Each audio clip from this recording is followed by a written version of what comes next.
Kalau misalnya dengan adanya teknologi ya, kalau tadinya misalnya dia berproduksi ya di titik ini ya, kalau kita katakan bahwa yang berada di sepanjang titik ini adalah titik kombinasi produksi yang dia mempunyai yang memberikan nilai optimum bagi petani ya di sepanjang titik-titik di kurva batas kemungkinan produksi ini ya. Jadi pada tahap awal sebelum adanya teknologi baru, misalnya katakan masih tradisional misalnya, maka dia berada di PPF 0 atau di kurva batas kemungkinan produksi asal ya yang pertama. Kemudian dengan adanya perubahan teknologi, maka kemudian produksi bisa meningkat ke arah ya kalau kita lihat di sini ya dengan jumlah proporsinya sudah berbeda ya. Artinya dia bisa meningkatkan salah satu atau kedua dari output ini, apakah jagung atau padi ya. Kalau yang terlihat di kurva ini atau grafik ini ya, itu yang meningkat adalah padi. Dengan adanya perubahan teknologi yang meningkat adalah padi, sedangkan dalam hal ini jagung tetap. Bisa jadi kalau misalnya dia melakukan teknologi, kemungkinan bisa kedua-duanya, bisa juga tidak ya. Itu tergantung nanti dengan jenis teknologi dan pengaruh teknologi terhadap pertumbuhan tanaman.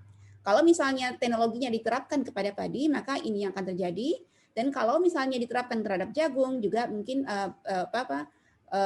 model kurvanya tentu akan lebih ke arah sini. Jadi ke arah luar sini ya, ke arah luar di atas jagung, sementara di posisi padi di tetap ya. Jadi kalau inovasinya ke padi maka seperti ini, kalau inovasinya atau teknologinya ke arah jagung maka jagung meningkat sementara padi dia tetap.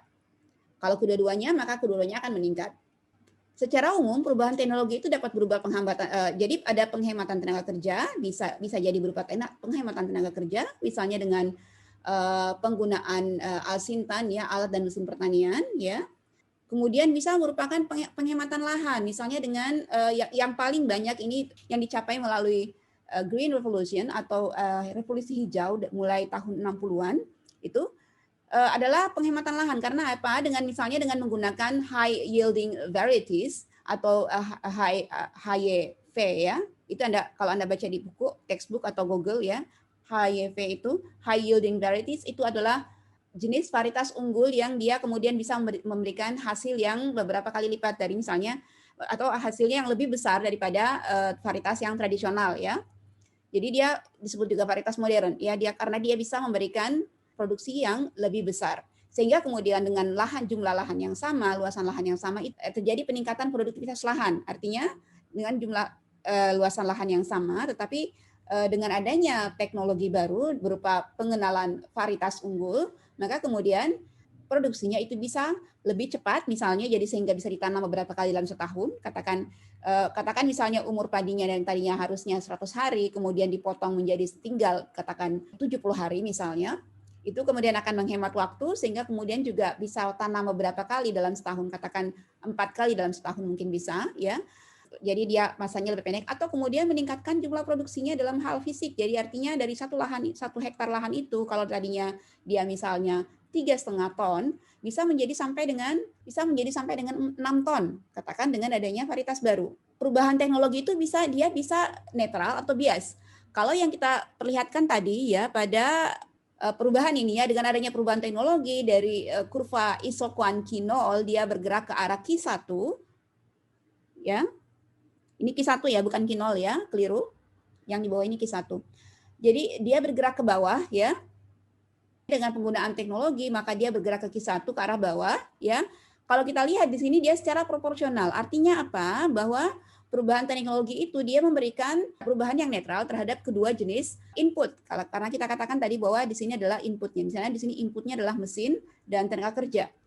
Ketika ada teknologi baru yang diperkenalkan, kemudian misalnya dengan tadi high yielding varieties atau bibit unggul tadi ya, varietas unggul, maka kemudian dia bisa, sekali lagi ini yang Q1 ya, ini ada kekeliruan.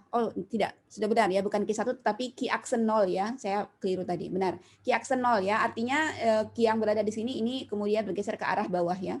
Jadi dengan adanya pengenalan varietas unggul katakan, kemudian baik penggunaan mesin maupun kemudian tenaga kerja itu bisa dikurangi secara proporsional. Ya, secara proporsional ya. Jadi perbandingannya antara misalnya yang berada di sini dengan sini itu sama. Jadi M arti mesin per L ya, itu tetap sama nilainya ya, baik di sini di titik A maupun di titik B, ya. Nah, itu kita sebut dengan netral. Jadi dia pengaruhnya terhadap input apa saja yang digunakan itu dia netral. Jadi dia bergerak secara proporsional. Nah, yang berikutnya dia bisa saja bias, ya. Dia bisa saja bias. Misalnya kalau tadinya kita berada di sini di titik yang optimal itu adalah dengan di mana kemudian profit bisa dimaksimumkan di titik A misalnya. Dengan adanya teknologi baru terjadi penghematan, tetapi kemudian yang dihemat itu sebagian besar adalah tenaga kerja. Sedangkan mesin misalnya tetap misalnya. Sehingga kemudian arah kurva isokuannya itu dia bergerak ke atas, ke bawah, tapi arah atas ya. Sehingga kemudian kalau kita lihat di sini terjadi pengurangan mesin, tapi yang paling banyak pengurangannya itu adalah kita lihat adalah tenaga kerja. Ya. Kalau mesin ini sedikit ya, katakan dari A ke titik A, jadi A, kemudian B, ya. Sedangkan jarak antara A dan B di titik aksis garis horizontal ini ya, tenaga kerja itu sangat besar. Sehingga bisa dikatakan bahwa kemudian adanya teknologi itu dia bias ke arah mesin ya. Jadi dia bias ke arah mesin, jadi dia lebih capital intensif ya. Jadi kalau misalnya penggunaan itu dia bisa kemudian bergerak ke arah bawah ya, sudut bawah ya, sebelah sini ya, sebelah ini ya, yang lebih dekat ke arah tenaga kerja, maka kita katakan dia bersifat capital intensif ya. Dia menurunkan dia menaikkan jumlah tenaga kerja tapi kemudian menurunkan penggunaan mesin. Jadi dia bisa bias ke salah satu jenis input ya. Jadi kalau tadi itu kita katakan kita bandingkan ya, yang ini netral ya. Artinya rasio mesin dengan tenaga kerja atau labor itu adalah tetap ya, dimanapun dia berada, jadi perpindahannya itu tetap ya, rasionya tetap. Kalau di sini rasionya berubah ya. Di sini kemudian mesin jadi lebih besar daripada tenaga kerja karena di sini terjadi penghematan tenaga kerja. Dia penggunaan tenaga kerja menjadi semakin menurun